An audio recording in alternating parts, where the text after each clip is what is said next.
في سنة 1912 جوه معبد قديم مهجور في تل العمارنة، بعثة ألمانية كانت بتقلب في التراب، لقوا تمثال ملكي مكسور لكن الوش كأنه منحوت النهاردة. التمثال طالع عليه غبار الزمن بس ملامحه جمال فرعوني خالص، الرقبة طويلة، العين شبه مفتوحة وشفة فيها كبرياء. دي مش ملكة عادية، دي ملكة حاكمة. التمثال ده اتعرف بعدها باسم تمثال نفرتيتي، أشهر وجه نسائي في الحضارة المصرية القديمة. بس من وقت الاكتشاف وكل مرة نسأل فين مقبرتها؟ ليه ما لقيناش جثتها؟ هل ماتت؟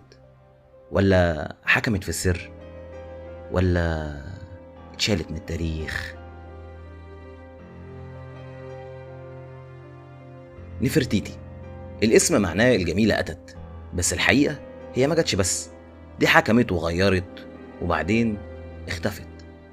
لما بندور في كتب التاريخ عن نسبها ما بنلاقيش كتير، في اللي بيقول انها بنت احد الكهنة الكبار، وفي اللي بيقول انها اخت او قريبة اخناتون، بس محدش يقدر يأكد ده 100%.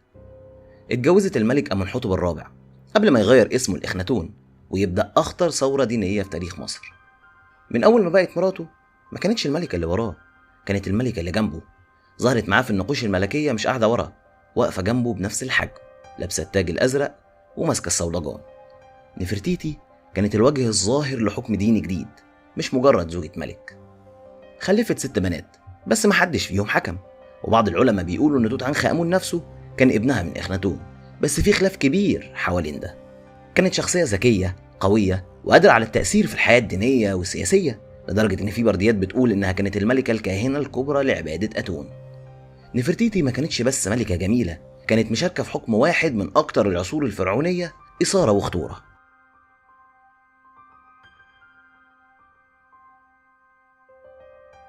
أمنحتب الرابع جوزها ملك شاب من سلالة قوية، لكن فجأة قرر يمشي عكس كل أجداده.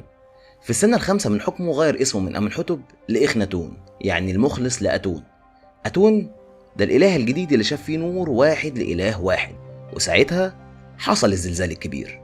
رفض عبادة أمون وبقية الآلهة القديمة، أمر بإغلاق المعابد ونقل العاصمة من طيبة إلى مدينة جديدة بناها بنفسه، أخيت أتون، تل العمارنة حاليا. وهنا دخلت نفرتيتي في المشهد بقوة. في منقوشة فرعونية نادرة في مقبرة ماحو بتظهر نفرتيتي جنب إخناتون ماسكة قرابين وبتشارك في طقس عبادة أتون. المؤرخ أردرد كتب عنها قال: كانت الذراع اليمنى لإخناتون وحكمت فعليا إلى جواره لا تحته. الناس في طيبة كانت مذهولة، إزاي ملك يسيب آلهة أمون كلها ويعبد قرص شمس واحد، وإزاي مراته واقفة جنبه مش وراه.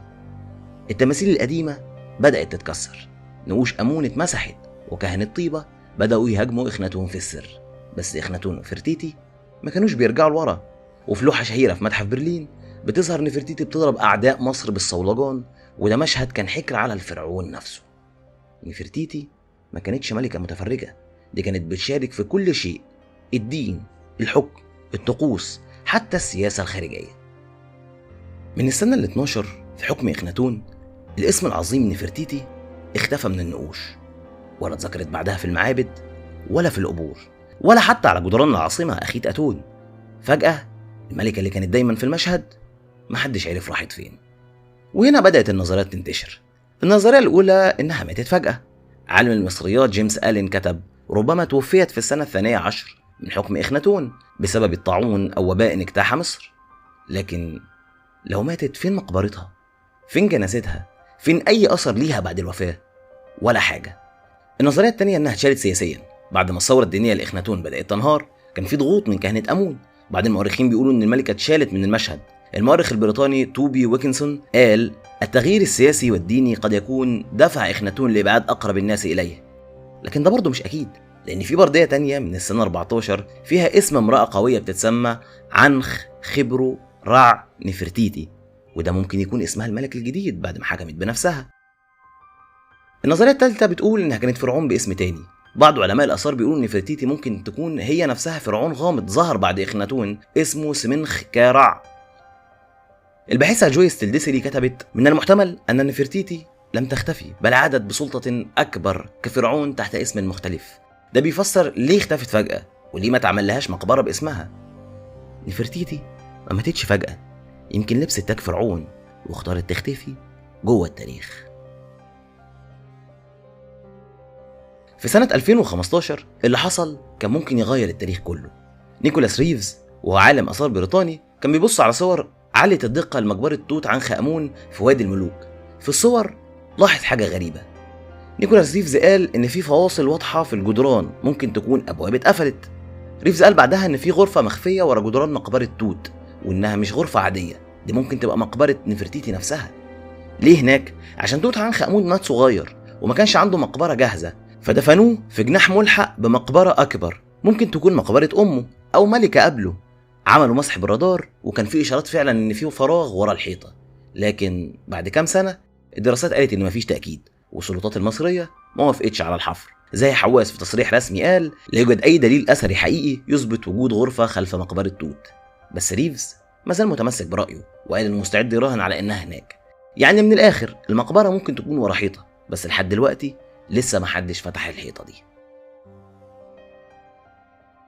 اللي معرفش يقرأ اسمها حافظ شكل وشها، واللي معرفش فين قبرها علق صورتها على جدران المتاحف. في سنة 1912 بعثة ألمانية بقيادة عالم الآثار لودفيج بورشاردت كانت بتحفر في تل عمارنة في منطقة اسمها أشمولين، لقوا كنز بصري. بورشاردت كتب عنه في مذكراته: ما إن خرج التمثال من التراب حتى شعرت أنني أمام عمل فني لا مثيل له.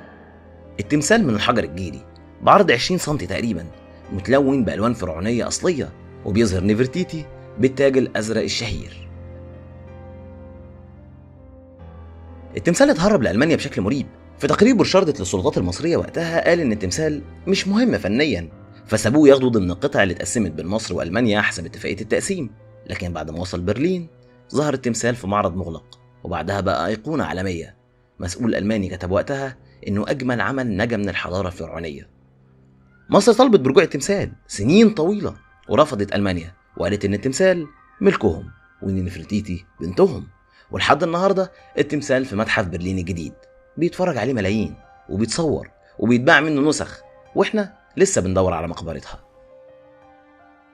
لو دخلت أي محل تذكارات في برلين هتلاقي وش نفرتيتي على كوباية وساعة وميدالية وتيشيرت، لكن لو دخلت مدرسة في مصر وسألت طالب في إعدادي من نفرتيتي غالبا هيقولك معرفهاش. الغرب شاف فيها أيقونة للجمال، للحكم، للتمرد، للأنوثة. بيكتبوا عنها كتب وبيعملوا عنها أفلام، وتمثالها من أكتر القطع الفرعونية اللي اتصورت في التاريخ.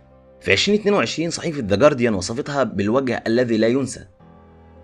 أما عندنا اسمها ما جاش غير سطرين في كتب المدرسة.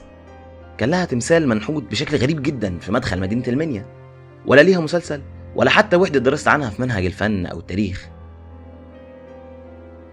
في مؤرخة فرنسية قالت: الغرب خلد نفرتيتي لأنهم وجدوها حية في تمثال، والعرب نسوها لأنهم لم يجدوا جثتها. ولازم اللي يحكم يكون راجل، ولازم اللي ندرسه يكون ليه مقبرة، ولازم اللي نخلده يكون وافق نظامه القديم. نفرتيتي ما ماتتش، ما اتدفنتش، ما اتنستش، هي لسه عايشة في سؤال ملهوش إجابة. بس السؤال الحقيقي هو احنا ليه بنسيب تاريخنا يتسرق ونتفرج عليه في متاحف غيرنا؟ ليه بنفتكر أسامينا لما غيرنا يحفظها؟ وليه الحكايات ما بتتكتبش بلغتنا غير لما نرجع ندور عليها؟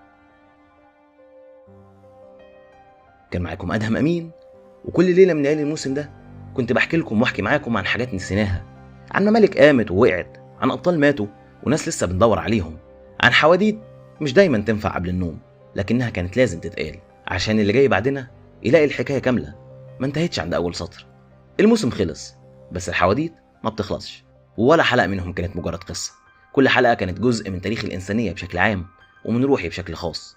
لو حسيت في لحظة انك كنت هناك او صوتي كان بيحكي لك انت شخصيا، فده لان التاريخ مش حكر على الكتب، التاريخ بتاعنا ولازم نحكيه بصوتنا. اشوفكم في الموسم الثاني بحواديت تانية ننبش بيها اللي تحت التراب، ونرجع بيها اسامي كانت هتختفي، ونحكيها كأننا كنا هناك وكأنهم لسه موجودين. تصبحوا على خير.